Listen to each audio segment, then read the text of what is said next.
আসসালামু আলাইকুম সবাইকে। আমরা হচ্ছি বাঙালি। বাঙালিরা যদি শাক না খায় তাহলে কি কেমন দেখায়? তো আমরা হচ্ছি শাকপ্রিয় মানুষ, যেমন মাছে তেমন শাক।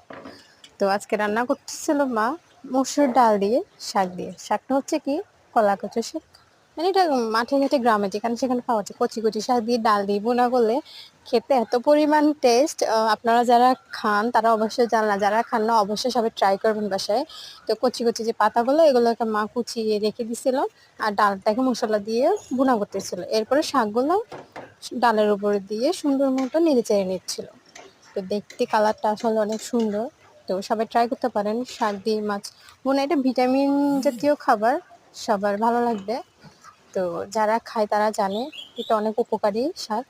তো ডাল দিয়ে ভুনা ভুনা করে খেতে আর বৃষ্টির মধ্যে তো অসাধারণ। যারা ভিডিওটা দেখতেছেন অবশ্যই সবাই লাইক কমেন্ট সাবস্ক্রাইব করে দিবেন। আল্লাহ হাফেজ।